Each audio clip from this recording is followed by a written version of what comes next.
The house stood alone, dark, imposing. It was a spooky sight. The old Victorian house at the end of Maple Street had always been a source of chills and thrills for the neighbourhood kids, but tonight it was different. Tonight, the air hung heavy with an eerie silence. The wind howled, whispering secrets through the broken windows. No one dared to go near it. Billy and Sarah, the bravest kids on the block, stood across the street. They dared each other to knock on the front door. Suddenly, a blood-curdling scream pierced the night. It came from inside the house. "Did you hear that?"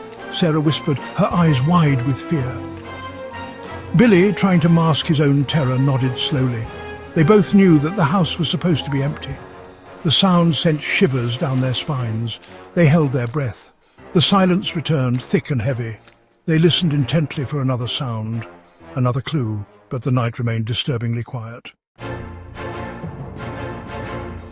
Heart-pounding, they tiptoed closer to the house. Peering through a broken window, they saw something flicker in the dim moonlight. A shadow danced across the wall, growing larger and more menacing. "What is that?" Sarah grabbed Billy's arm, her grip tightening. They watched, transfixed, as the shadow twisted and turned.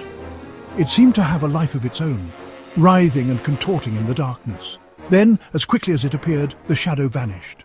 The room was plunged back into an unsettling darkness. They were left with an even greater sense of dread. Suddenly, the front door creaked open. A cold breeze swept out, sending shivers down their spines. No one was there. The doorway stood empty, an open invitation to the unknown. For a moment, they stood frozen. The silence was deafening. Then they heard a noise. A soft, almost inaudible whisper seemed to come from within the house. It said, "Come in!" Terrified, Billy and Sarah didn't need to be told twice. They turned and ran faster than they had ever run before. They didn't stop running until they reached the safety of their homes, and the house on Maple Street stood alone once more, waiting.